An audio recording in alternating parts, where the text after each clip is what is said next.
Welcome to Rebrand. By the time you're listening to this, Ben and I will be in Charlotte, North Carolina at the United Methodist Church General Conference. We will be recording bonus episodes throughout the 2 weeks of the conference to keep you informed of what's going on. Our first bonus episode is an interview with the outgoing Secretary of the General Board of Church and Society, so be on the lookout for that drop. Now, if you've been following us this season, you know we've been talking about rebranding the UMC. We focused on what it means for our churches to move from a survive to thrive mentality, the need to move from complacency to urgency, and in our last episode, we discussed how important it is for leaders, especially our pastors, to move from heroic solo leadership into a team-based leadership approach.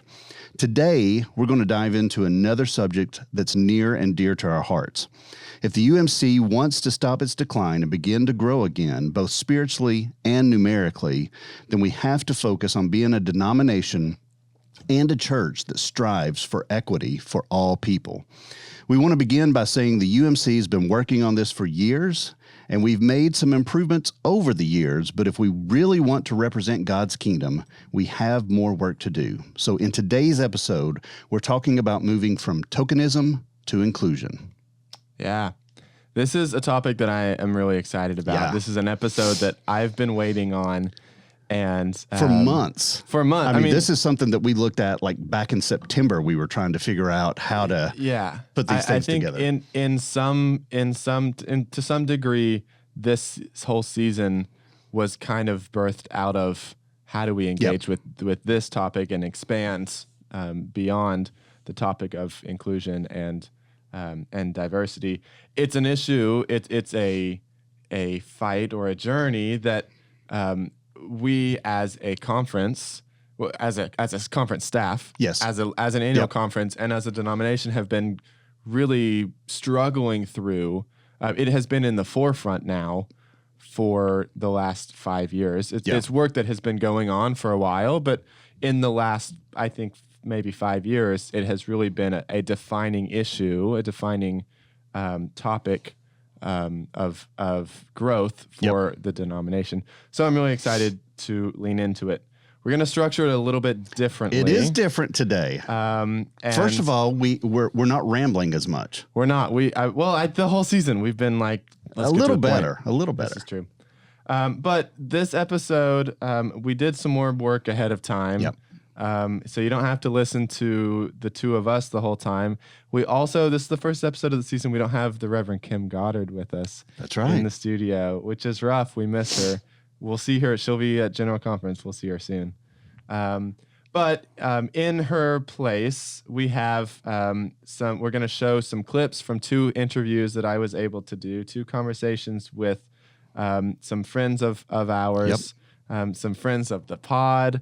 Actually, they've never heard them. Neither of them have watched the pod, but they both said they would. But we're gonna go back and forth. We're gonna look at some different clips from the conversations that I had with the both of them. Their full interviews are live on YouTube. So if you have already smashed that subscribe button, you know that already because those have been up. But if not, go to YouTube, smash that subscribe button, and then watch the full interviews. They are really, really good. You're going to see it from the clips, but these 2 guys have so many good things to say. I very much encourage you all to go watch the full interviews. We have the Reverend Rodrigo Cruz, who is currently serving as the founding pastor of NETT Church in the Atlanta area. He's also a district superintendent for the North Georgia Conference. He was just projected to be the assistant to Bishop Robert Deese, the North Georgia bishop.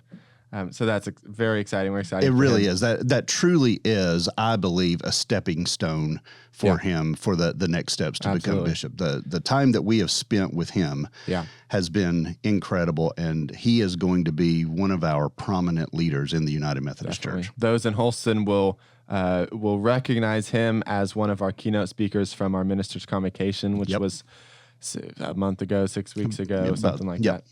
The other guest that we have here as a part of this episode is Derrick Scott III. He is I believe, the conference lay leader for the Florida conference. He's serves as a campus minister and has been doing that work for quite a long time. You can check the full interview for how many years. I think 15 or 20 years now. He has a huge background in ministry, especially in social justice and advocacy work. And we got to meet him at the Fresh Expressions Conference 2 months ago. Yeah. Where he hosted. Where he was the MC for the event. And he did a great fantastic job. He did. I mean, the people loved him, truly. Just a great personality. Yeah, and man, he had some really amazing things to say. Just the way that he is able to condense and clarify the message that he wants to say. I mean, he's just a really good speaker, and so that has been really good. So, without further ado, let's jump into it. I want to start with a clip first from Derrick, talking about this work of justice, this work of creating space for people as a journey from exclusion to inclusion. Okay. And how it's not a checkbox, it's not a black and white binary, we're inclusive or we're not, but that it's a journey. This was actually a question that I asked him later on in our interview to kind of sum up some of what we had talked about, but I think it really positions well. It's a good foundation for us to start this conversation. Okay. So here's our first clip from Derrick. All right. If you were having conversation with someone who isn't in it, who's not a part of the process, maybe they're just a local church member who isn't familiar with denominational structure, leadership, how would you talk to them about the state of diversity and inclusion in our denomination? Yeah, I would say to them that we are on our journey, that we are not where we should be, but we're definitely not where we used to be. And that there's so much that we've learned, and we've so much more to learn. And some of what we need to learn is what the conversation I'm having at that moment is going to do for me. And I receive that as a part of that journey, that, if the board or committee that we're talking about specifically, or the initiative, made a mistake, let's own the mistake and let's take that feedback as part of the journey. It's not saying that we failed. It's saying that we still had things to learn. And so that's what I would say. Now, I'm also predisposed to do that, just for the record, because I do see so much of what's happening. I mean, I really think that where we are right now as the United Methodist Church is a part of our continued growth and movement towards perfection as a denomination. I don't simply see it as a group of folks could no longer be a part of us because some new people were now coming into leadership. And I mean, that is what happened. But for me, this is, broadly speaking, the denomination continuing to grow up, which comes with pain and comes with loss, but also comes with learning and expansion and evolution as well. And so that's what I would say. And here's my hope. My hope is that we would, as a denomination or as a committee, board, whatever, actually be about that. That it's not just Derrick, putting a glossy kind of, kind of perspective on it, just me trying to be positive. No, that we were all actually committed to being on this journey together as a board, a committee, a denomination. All right. Man, you're right. That is some good stuff. Yeah. He talked about something that we've talked a little bit about on the podcast before, and that's failure. And I love how he begins to, as he talks about this journey, he talks about learning from the failures and then moving to perfection, which is what John Wesley was all about. And I think sometimes we find ourselves, I don't know that we ever feel like we have perfected it, but we're so scared of failing that we don't do anything, and it paralyzes us. And we've talked about that in the survive or the Yeah, from survive to thrive mentality. Yeah. Yeah. So, I think he talks about this work, this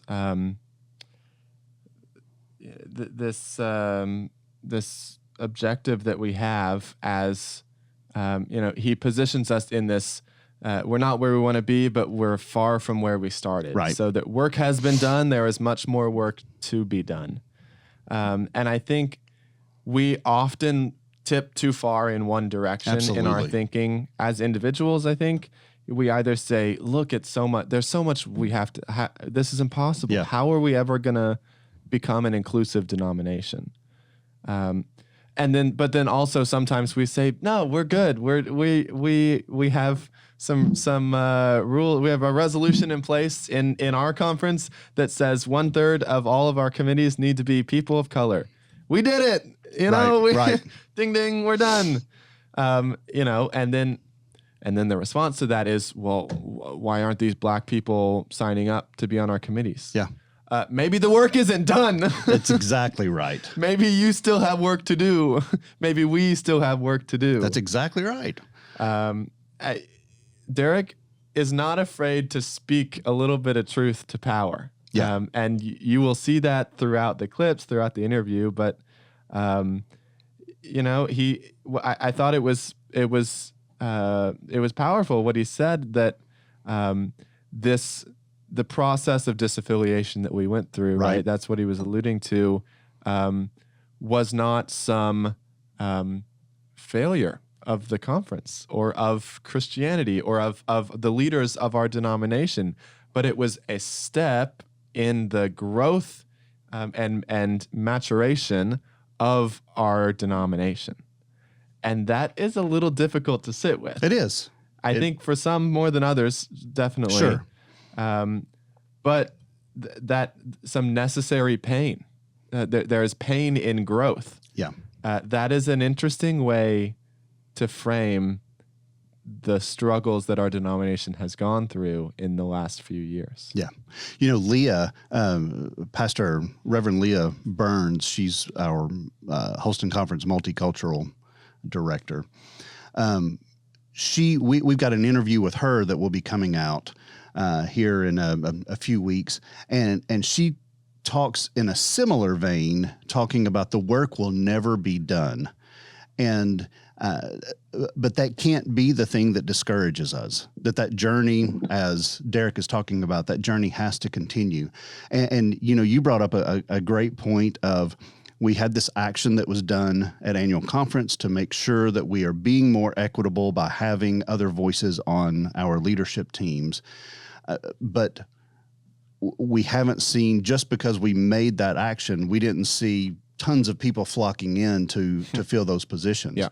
And that tells us another thing that Reverend Leah really focuses on, and that is building relationships. And we haven't done that well. Yeah. We have always been a people that wants people to be more like us, instead of either sharing what that looks like or even us becoming more like another person that is different than what we are. And that too is a struggle and a journey. But in order to make this work, we have to figure out how those relationships can grow. Yeah. That nominations process, the structures by which we place people on committees, boards, task forces, has really been top of mind for me in the last few months. Yeah. I think it does a lot of harm. Certainly the way we do it, and I think the way we do it is pretty common to the way other conferences do it. We are in this place right now. We're talking all about tokenism to inclusion, right? Yeah. We are very much in the season of tokenism here in the Holston Conference.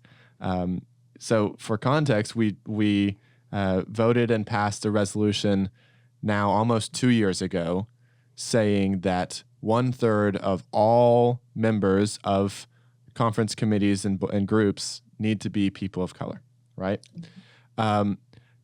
That's a good step. I supported it. I voted for it. But what that does now is it creates pressure on the individuals of color who are willing to engage with conference leadership, because suddenly we have all these committees that we need people on who represent this people group that we are trying to reach out to. Yes. And the intention is right. And maybe even the end result is good. You know, we are getting more people of color, more people who have been underrepresented in the past involved in conference leadership. Yeah. That's a good thing. Yeah. But in the process of doing that, we are doing things like having meetings with Black clergy saying, hey, why aren't you signing up to be on our committees? We need you to do better. We need you to be better about this. And what I see from that is the institution, saying, we've decided we will allow you. We're going to gift you a seat at the table. Yeah. Now you have to jump through our hoops. You have to be a part of our process. You have to come into our world, the world that we've created and boxed you out of. Yep. We're going to give you this slice right here. This is where we're saying you're allowed to be. And we need you to be here. And this is, we have a resolution that says you have to be here. So that's on you. You got to be here. Yeah. Excuse me? Yeah. That's actually, that's doing harm. It is. And I think when we make decisions like this,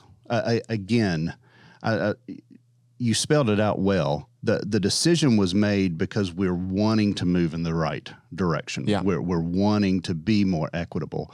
But that decision is also the easy decision, right? Mm-hmm. It's easy to say, now we have to do this. So now we're mandated to make sure this happens. Yep. But it continues to skip the whole relational aspect. Yeah. It continues to skip people in leadership learning about other people, learning from other people, to even be able to discern who is a good fit for this leadership team. Yeah.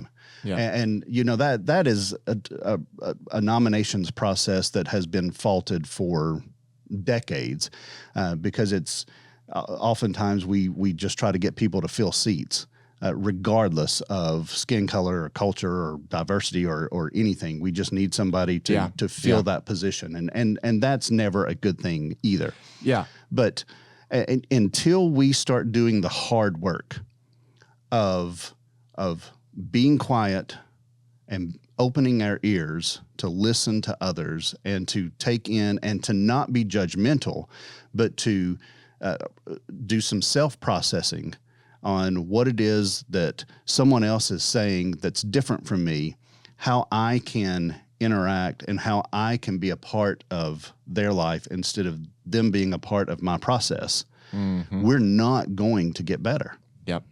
Yeah, I keep going back to this idea that to affect this kind of change or to grow in the way that we need to, it takes structural change and individual change. Yeah. And so if we have this structural change in the form of a resolution, but we're not doing the work as individuals to change the way that we are engaging with people, then we fall into this trap. Yeah. Then we start doing harm because we have policy that's being put on to people who aren't prepared or equipped to carry it out in a healthy way. And so it has to be paired with the personal growth that comes from building relationships with people who are different from you. Yeah. Learning how to do, that's a skill. That's a skill to develop. You mentioned Reverend Leah Burns. She talks about intercultural ministry, and the step one there being make some friends with people who aren't like you. Yeah. Flex that muscle a little bit of being able to grow in relationship with someone without having to make them be like you. Exactly. Yeah. Yeah. All right. So I want to show another clip now. This one is again with Derrick talking about what it means, what this language of tokenism really is, and where that falls on the growth that he sees as happening and as necessary for the future. I asked him, is this a term that you use, or is there other language that you would use in its place? So here's another clip. You know, Ben, I don't use the term token very often because I'm often it. I'm often the first and or only Black person in that space, the first and or only single person in their 40s in that space, so first and or only queer person, first and or only lay person. And in many ways, that is, as you said, it is the stepping stone. In a sense of going into it, you're gonna have your first. You're gonna have to end. But I think the thing that we have to remember is that one, and you already have said much of this implicitly, but one, like, there can't be just one. Like, I'm a layperson who's been in campus ministry for 20 years, so I guess I can, of many things I guess I can do, I can preach. Clearly, I'm not the only layperson that can preach. Clearly, like, that would be ridiculous to think. Yeah. So the question is, like, where do we find the other lay people who preach? And maybe we don't have systems in place to actually, like, locate them and bring them into a space. And so maybe we need to think about those systems. Like, our system's designed to get the results that it's getting. Like, so if we don't like those results, we don't like it that we only know one lay person that knows how to preach. Maybe. And I think you hear what I'm saying. Like, we just don't stop there. Yeah. And I would invite my allies, particularly my white allies in this conversation, my straight allies in this conversation, my clergy allies in this conversation, all of the allies. I invite you to hold the grief of not being there yet lightly. And I wonder if sometimes, like, when we have this conversation about tokenism, and just the idea that, like, oh gosh, we have a token, that's what we've done. Like, we've tokenized this one person. And so then it creates this, like, guilt, shame spiral often in our allies. And I just want to invite you to not go there and use tools to not go there, because that actually is going to block us taking another step. You're going to have a token because we're getting started in this work. And it's work that keeps going. All right, so Derrick, I think, framed really well this stepping stone place that we are right now. Yeah. That tokenism is a reality now. And it's, it's good, it's bad. It is both of, there are negatives and there are positives, but it's not a place that it's okay as long as we don't get stuck here. Right. And I think it's notable, and I hear this from Derrick, I hear this from Rodrigo, who we're about to listen to, and I hear this from plenty of other people who have made the decision to put themselves in places where they become tokens. Yeah. And they have said to me, or in their presence, I think they say, I'm willing to be that person. I'm willing to take on some of that challenge, unfair or not, because I acknowledge that we're never going to get to a better place if we don't go through this season. And that is, I think that speaks to the process nature of the work that we're doing. It's not there's no switch that's going to be flipped, right? It's not an immediate, we weren't, now we are. It's baby steps. Yeah. It's step by step by step by step. And we see that through history. We see that through the work that has been done. We see that in getting rid of the central jurisdiction and in the 1968 when we merged denominations. We see that in no longer having an Emmy church and an Emmy South and an Emmy North church, right? Progress has been made. Incremental, Right. stepwise progress. And so this season of tokenism is just that. It is a season. We have to make sure it's just a season. Yeah. All right, so we have another one here from Rodrigo Cruz, and it's going to talk about this same place, the way that he interacts with the idea of tokenism, or of being the odd person out in the room. Okay. Here's Rodrigo. I think, for us who are, in the margins for whatever reason, right? Let's say for me as a person of color, I mean, I know I have been in tables or in rooms because of tokenism. Yeah. I mean, I have walked in there and said, I know I was invited because I'm Mexican, or because I'm young. Well, I'm not that young anymore, but whatever that could be. And so I think there's a conversation to have with those of us who are at the margins, and sometimes we have to walk into those rooms and be able to, to develop a thick skin, and to be able to say, what, Cal, I'll take one for the team. Like, I mean, I don't like the idea of me being tokenized, but if I can go there and push some buttons so my children can get tokenized, I will take one for the team or for the next person, right? Don't do it. So I think those are conversations that we need to have a safe space to talk about that. So he said, I don't like the idea of being tokenized, but if I can go there and push some buttons so that my children aren't tokenized, then I'm willing to do that. Yeah. And that just it's painful to listen to. Yeah. And it's just a reminder that for me, the stakes aren't as high. They just aren't. There's no way that I can engage in this work in the same way that a person of color does, that a queer person does, that a person who is disadvantaged does, because I'm not living it. Yeah.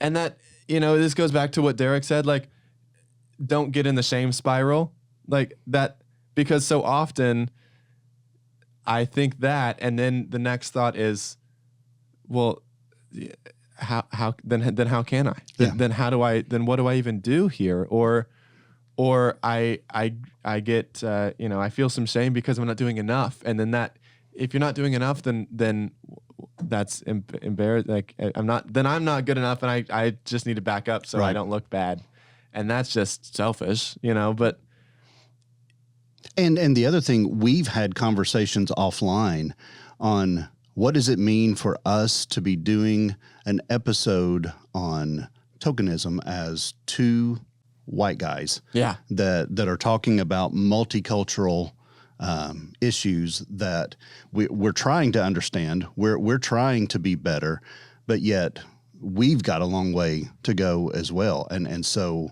how does that play in as well? And how do we move beyond an arrogance of, hey, this is what you got to do, because that has been the mentality all along.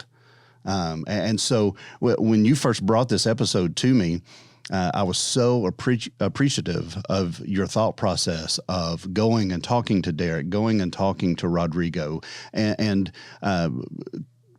us talking about this is not the only one that we're going to do on this. This is something that we recognize, we recognize as ongoing work. And so we've got other interviews lined up that are going to continue to be a part of this conversation because it is important to us. Yeah. But yeah, it's a struggle. He mentioned, Derrick mentioned the word allies earlier. And I find myself in that weird space of wanting to be an ally, wanting to help, but also not wanting to take the power that I have been given and overexerting it, because that's a process that's been done way too often. Yeah, yeah. I think the work of allyship, or Ibram X. Kendi would say accomplishship, it is for those of us who do not live the struggle that we are trying to speak to, right? For those of us who get to step back and not engage with this work when we don't want to, it becomes engaging in conversation, engaging in justice work like this. It's a muscle that you have to train, right? Because we're not living it. It's not our lived experience. We have to train ourselves in how to engage with this better. Not that people of color or queer people don't have to train and improve in the way that they're engaging with this, but as a straight white man who is surrounded by privilege, right? I have to work to get myself in the right place to be able to engage with this work in a healthy way. Yeah. And I think my solution so far has been surround myself with people who are different from me, who are actively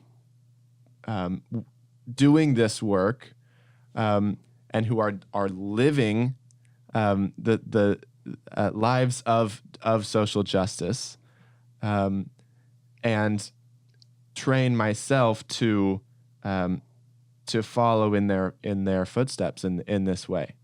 And so I think, we talk about process and journey.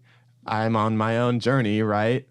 And it's a journey that's never going to be done. We talked about that, right? But it's also a place where, like, at this point, I feel like I've done enough groundwork that I'm not doing harm by speaking out on this kind of work. Yeah.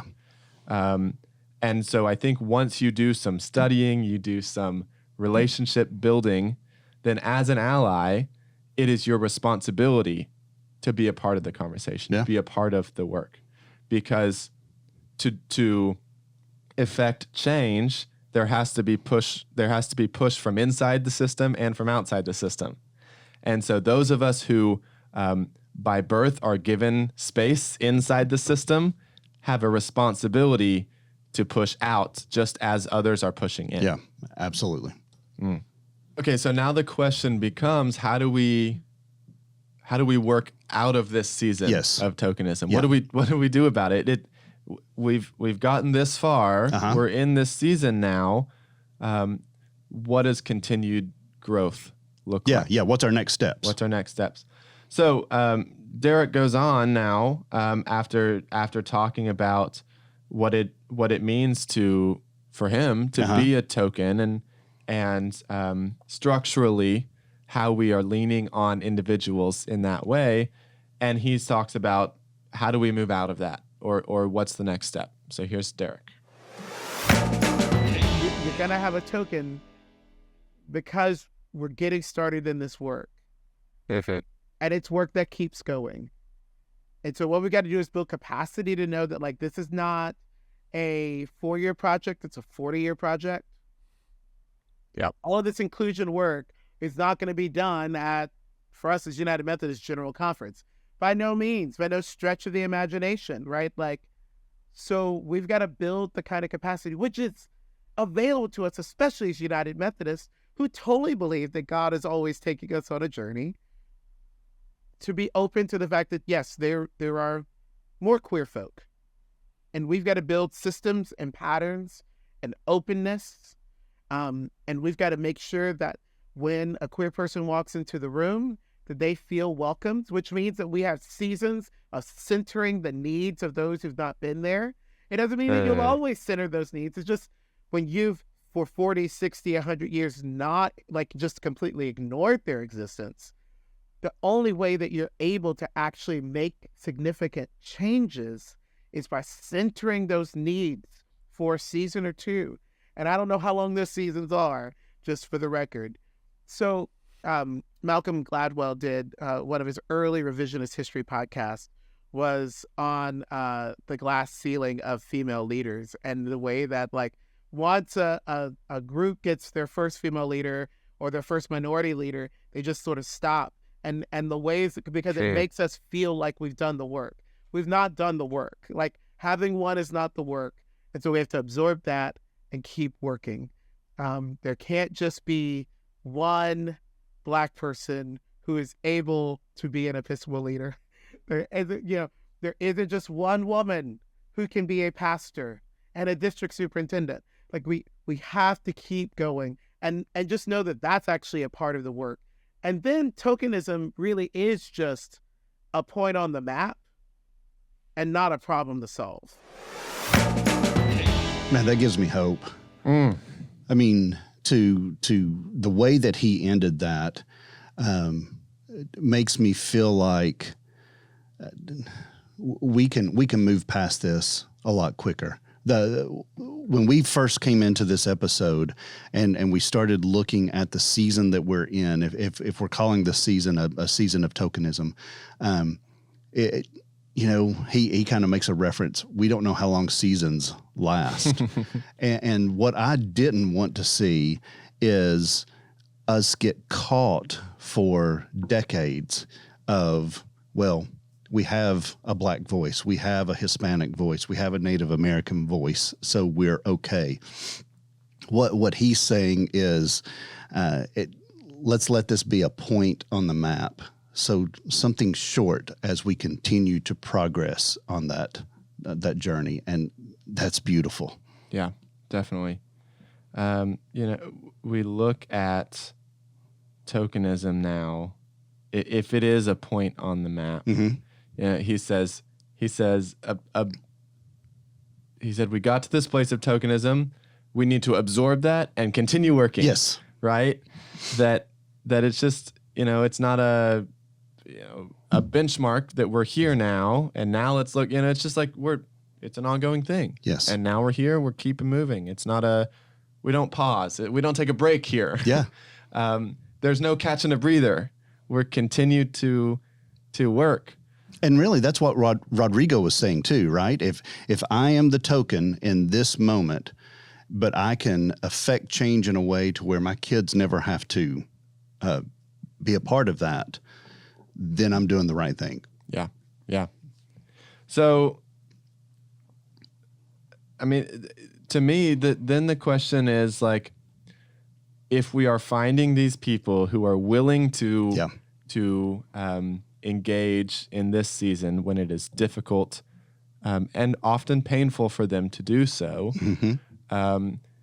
as those who are not under that same pressure, what is our role in this season? Yeah. How do we support?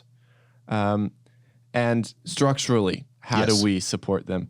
I think that looks like removing some of the people who are not willing to do the work that is necessary moving forward. Absolutely, yeah. And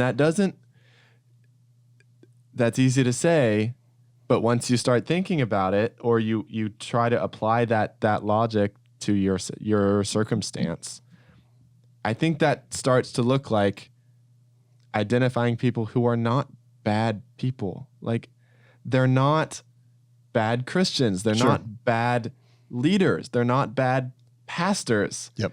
But we are in a season right now where we need to center the needs of those who have been disadvantaged. The people who we have boxed out need to be centered. They need to be in the forefront. We need their needs to be more important than the needs of us, than the needs of those who have been given a place for a long time. And if we have leaders in place, people of power in place, who are not willing to do that, this isn't the season for you to be here. Yeah, yeah. Like, my patience gets thinner and thinner with people who are unwilling to go out of their way to inconvenience themselves to make space for someone who has been disadvantaged. And a lot of times that goes back to culture and tradition, because we've always done it this way. And, in our first re-UMC episode, we were talking about moving from that survive mentality to the thrive mentality. And we talked about sometimes you got to kill those old traditions, those ways that we've always done it. And this is a great stepping stone to do some of that, to help us begin to look at everything that we've done in the past, and not say it was bad what we've done in the past, but recognize we have to do things different in order to do what God is calling us to do in building the kingdom to be heaven on earth. Yeah. And that's hard work. And I think sometimes we don't want to engage because it's going to be hard. Mm-hmm. And but to necessitate change, that's the actions that you've got to take. Yeah. Yeah. So I think, when we look at our structures, when we look at our leadership, our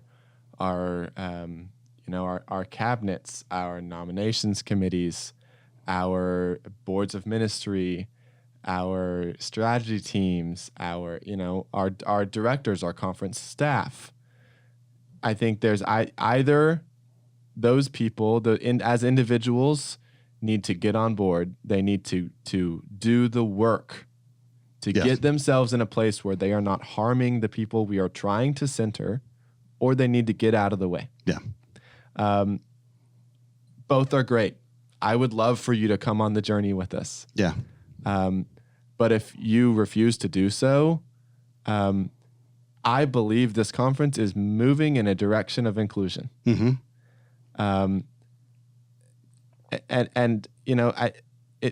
Don't hear me say we're moving in a liberal direction where we're going to force gay pastors on all of our churches. That is not what I'm saying.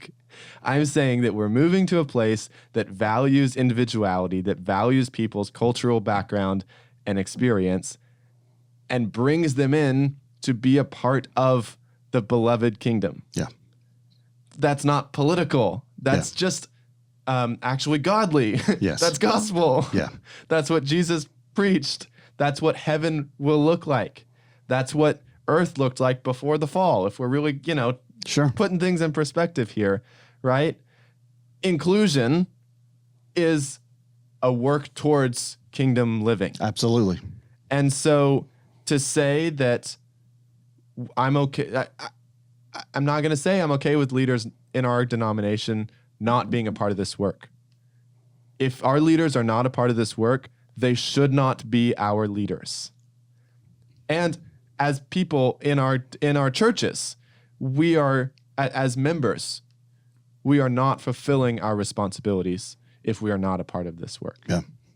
And so those with power, those with space to use their voice to call out members and leaders who are not engaged in this work, have a responsibility to do that calling out. Yeah. To either say, you need to do the work that you are a part of this growth, or you need to stop doing harm. Those are your options. Choose one. That's a soapbox. Rodrigo talks a little bit about this. He serves as a district superintendent currently.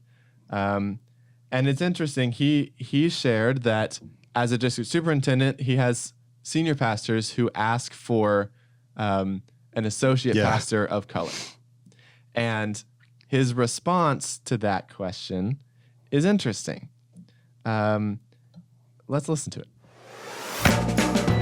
To those places who are trying to tokenize people, I think we need to call them out.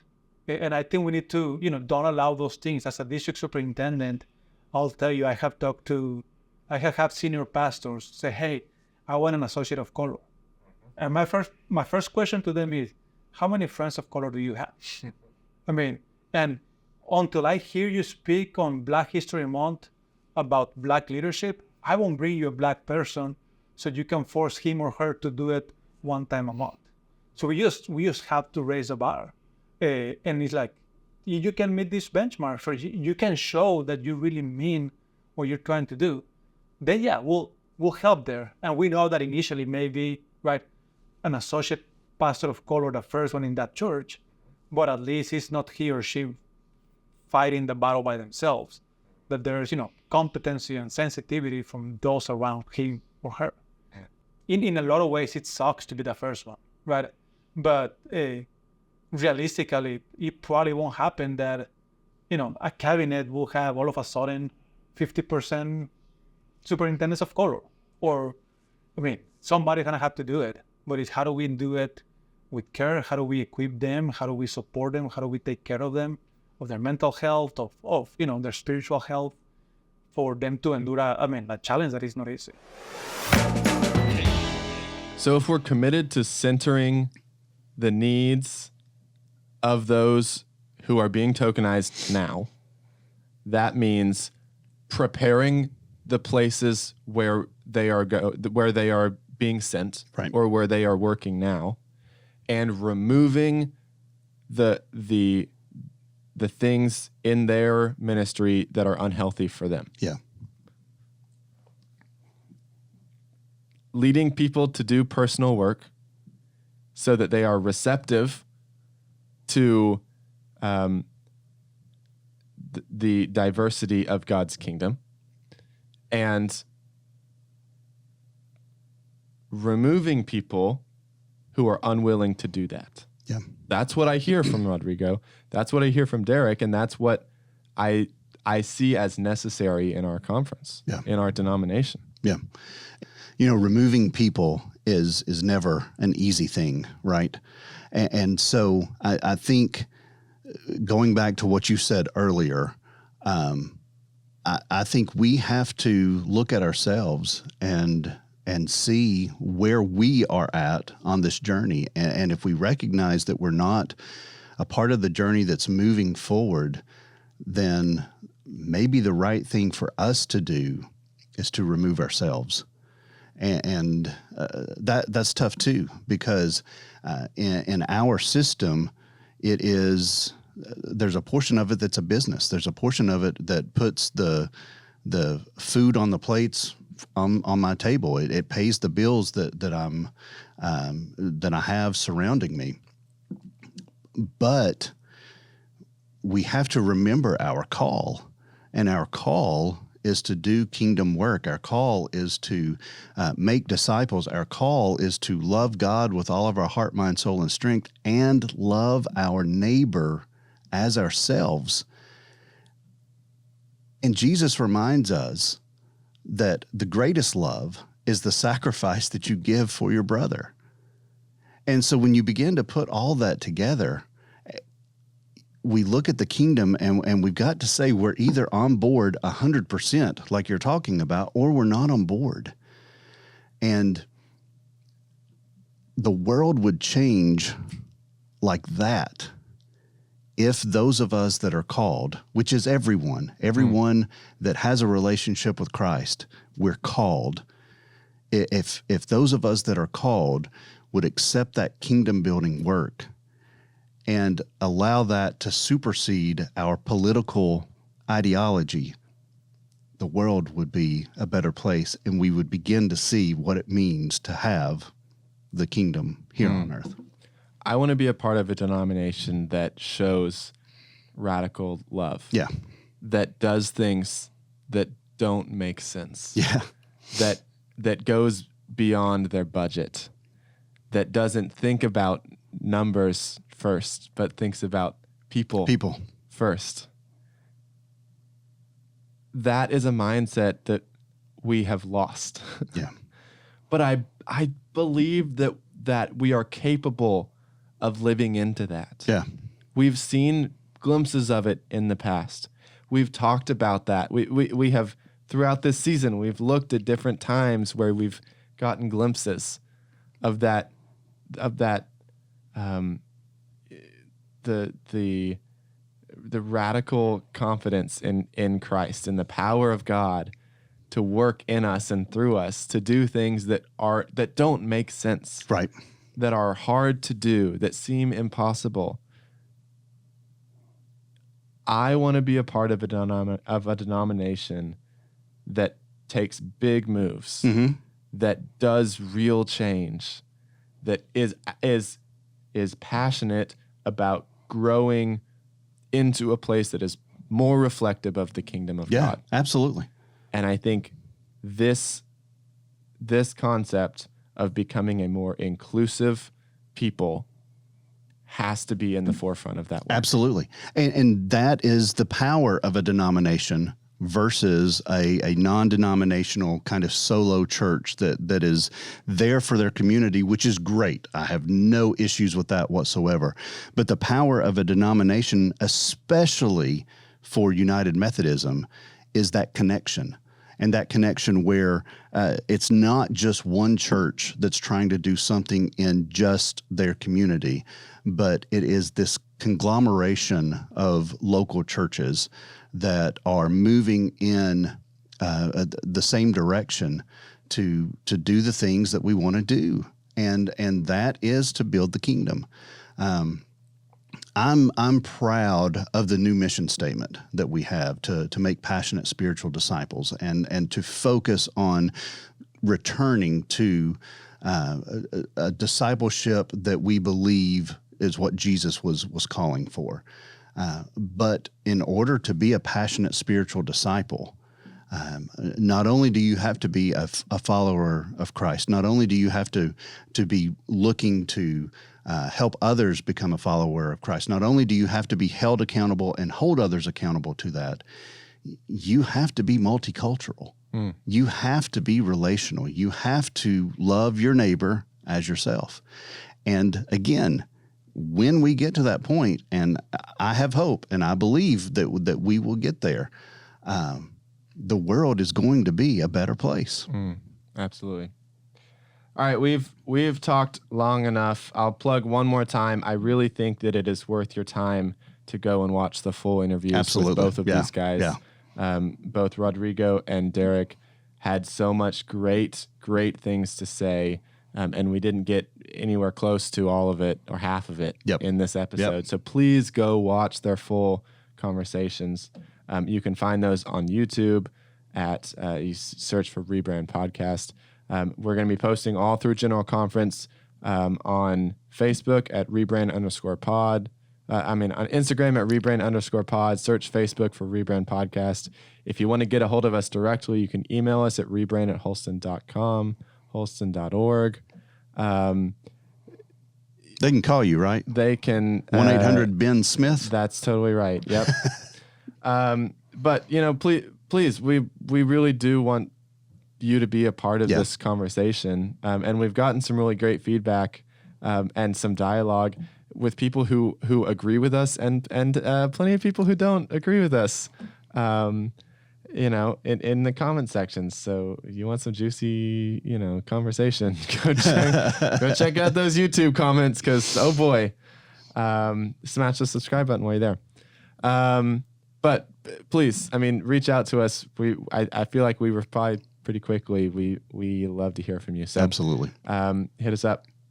I want to leave us with, I asked Derrick for some action items. Yeah. And what can we do as individuals, as congregations, as a denomination? And I'm gonna leave you hanging with two of those, but I'm gonna show you a clip of him answering what can individuals do to continue this work. So we'll let Derrick have the closing word here. I hope that your rebranders are developing deep relationships with people not like them, with no outcome or destination to what those should end up looking like. And I hope that if they're like, yeah, I have a friend that is not like me, I hope that you'll receive the invitation to maybe pursue another friend this Eastertide. I hope that those listening would see the work of inclusion as a work of building the beloved community. That is actually more about seeing the humanity in everyone, which means we see the diversity that those humans bring.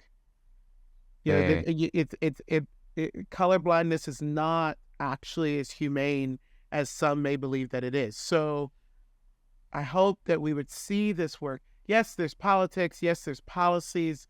Yes, there's labels and things like that. But I just hope that those listening would see the work of inclusion as the work of really sort of being embraced, and embracing people not like them. And I hope that they would consider that to be a 5, 10, 20-year project. Yeah.